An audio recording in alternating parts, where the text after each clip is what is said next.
Je bime. Et voilà. Bon, écoute, je suis super content de te retrouver. Nous, on s'est retrouvés hier soir. On a fait déjà 2 bons repas. Exactement. Le barbecue, on a bu l'apéro, on a bouffé des trucs, on était trop bien. Et puis, on a fait... Je dis on, hein, parce que moi, je m'inclus dedans, je m'en fous. Hein. Je suis un escroc. Hein. En fait, on a fait un nouveau micro pour Lolo. Voilà, Christophe m'a fait un micro. On va en reparler après dans un deuxième temps. Sur ma Le Pape, ma Les Paul, j'avais un micro de chez Christophe pour le micro manche, qui est le RL Nextside, dont je suis éperdument amoureux parce que c'est la première fois de ma vie que j'ai un micro qui est exactement comme je rêvais d'avoir. Voilà, donc. Mais le petit problème, c'est que j'avais un micro aigu qui était un Firebird, je Firebird. crois. Oui. Et c'est pas que c'est pas un bon micro, mais c'est que ça me convient pas. Voilà, donc c'est jamais facile, les goûts, les couleurs, ça c'est vraiment, ça vous appartient. Mais je trouve que depuis qu'on avait changé ce micro manche, quand même, l'autre avait du mal à exister parce qu'il était trop fluet. Mais si je vous dis ça avec mes mots aussi à moi, hein, d'accord. Donc c'est jamais facile d'expliquer la matière sonore avec des mots. Hein. Mais ce qui s'est passé, c'est qu'on s'est dit on va faire un micro qui va aller avec, donc un autre P90. Mais quand je lui ai dit ce que je reprochais à tous les P90, enfin non, même pas à tous les micros aigus que j'ai essayé de ma vie, de toutes les guitares, à chaque fois j'ai un manque.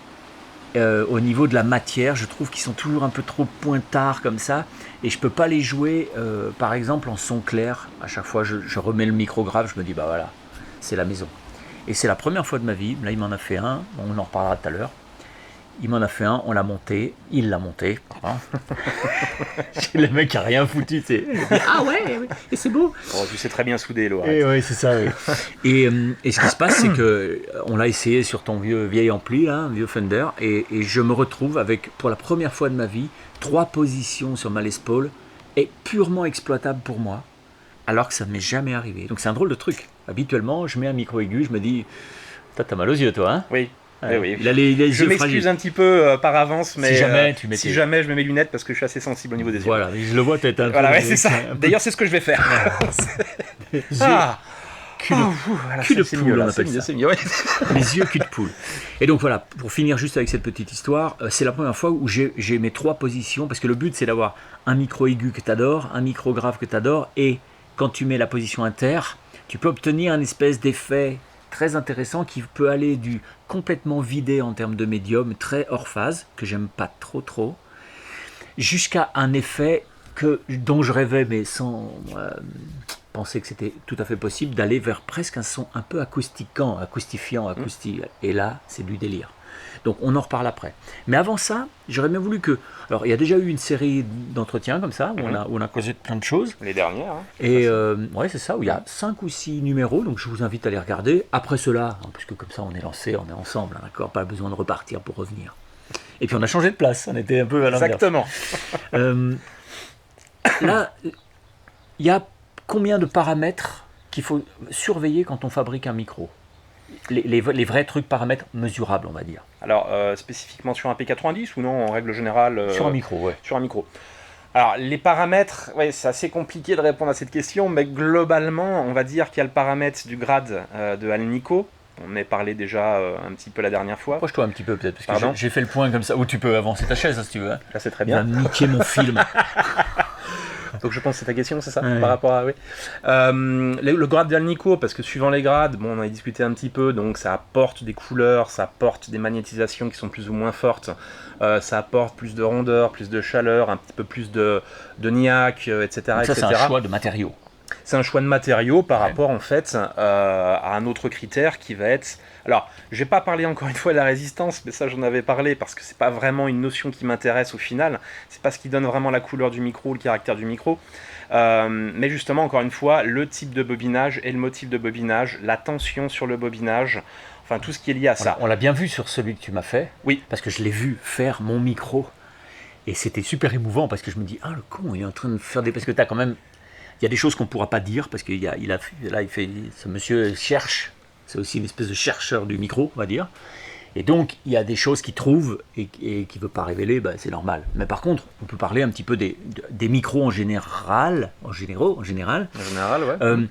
Il y avait l'histoire de résistance, l'inductance et la capacitance. Oui, alors oui, voilà. Ça, c'est quand même 3 trucs dont on avait un peu parlé, mais on pourra peut-être en reparler un peu. Bah, exactement, dans le paramètre que tu me demandes aussi, bah, par rapport à l'inductance, et je parlais justement de la tension qu'on va appliquer au fil, ou le motif aussi bien évidemment qu'on va appliquer au fil. Effectivement, c'est là où on va pouvoir se permettre de faire bouger un petit peu les curseurs et d'avoir un micro un peu plus chaud, un peu moins chaud, etc. etc. D'accord.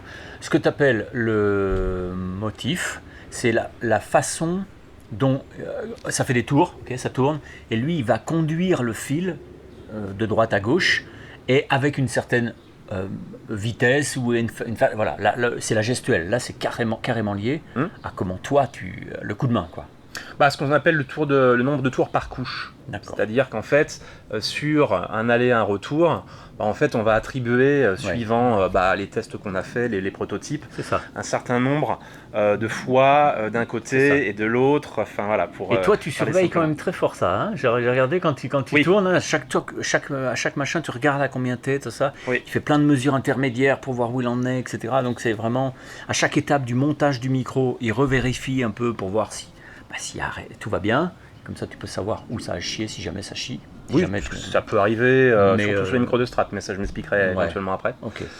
Donc ces 3 trucs sont un truc à vérifier, la capacitance, l'inductance et la résistance. C'est 3 trucs un peu à doser pour arriver au résultat que tu veux.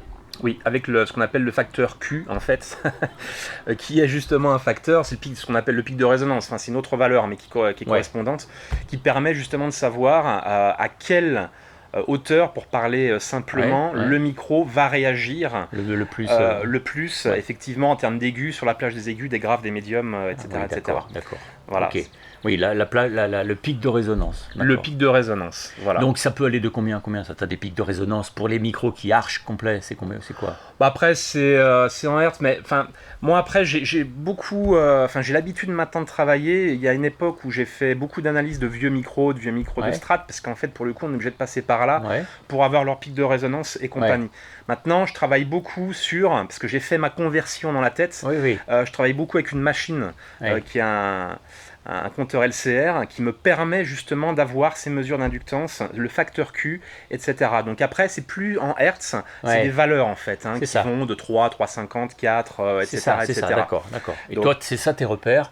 Si le mec te dit « j'aimerais bien un micro un peu comme ci, un peu comme ça », toi tu décodes, enfin c'est ce qu'il a fait avec moi. Moi je lui ai dit, là le micro aigu, voilà ce que je reproche au micro aigu habituel, c'était j'ai pas assez de matière, ils sont trop piquants comme ça, trop pointus. Ce qui peut aller pour jouer certains riffs de rock'n'roll, et encore, je trouve que souvent ils n'ont pas assez de corps. Souvent, moi c'est ça que je reproche toujours à un micro aigu, c'est qu'il n'y a pas assez de balls en bas, il n'y a pas assez de définition, pas assez de complexité, c'est-à-dire de richesse harmonique, pas assez il n'y a pas assez de monde dedans, quoi. Souvent je trouve ça un peu trop caricatural. Et il me dit, d'accord, comme tu as fait un peu la première fois, sauf que la première fois c'était au téléphone. Oui. Et là tu m'as dit, ok, d'accord, alors je vois, j'ai 2 façons d'y arriver, mais je vais plutôt choisir cette façon-là. Voilà. Et voilà. Alors, c'est un petit peu la complexité de la chose, parce que là, comme je disais, je travaillais sur des pics de résonance sur un micro, donc, je travaillais sur des micros de strat de 57, 59, années 50, 60, peu importe. Donc on a après une base. Par contre, il y a une grosse problématique par la suite, c'est que ce micro va aller sur un instrument. Qui, lui, alors sans parler de lutherie nécessairement, mais qui va avoir quand même une importance extrême dans le signal, c'est l'électronique qu'il va y avoir dedans. Et c'est vrai que, comme tu disais, après les micro-bridges, des fois tendance à être un petit peu peut-être aigrelets, c'est ça. Mais on peut ça pallier la chose, mais par contre si on met ça sur une guitare qui par exemple a des potards qui n'ont pas des valeurs, parce qu'il y a la valeur théorique, vous achetez un potard de 500K par exemple, on les mesure derrière, très très souvent même des CTS ou autres, ils font 420 ou ces valeurs là, donc il y a une incidence énorme sur le signal. Donc à partir de ce moment-là, si tout correspond, le signal est propre et que le micro est configuré, on va dire, pour ne pas avoir ce côté arche, etc., tout va bien se passer. Mais il y a quand même ce facteur qui est hyper important. T'as un super micro, tu le montes avec une électronique de merde, ça gâche tout. Oui. Oui, c'est à ce niveau-là. C'est pas ah ce serait mieux. C'est carrément ça peut tout gâcher. Bah ça peut tout gâcher. Alors ça sera peut-être mieux qu'avant, mais par contre ce sera pas optimum. L'électronique sera pas en conséquence du micro, ce qui fait qu'il va pas délivrer ce qu'il a délivré.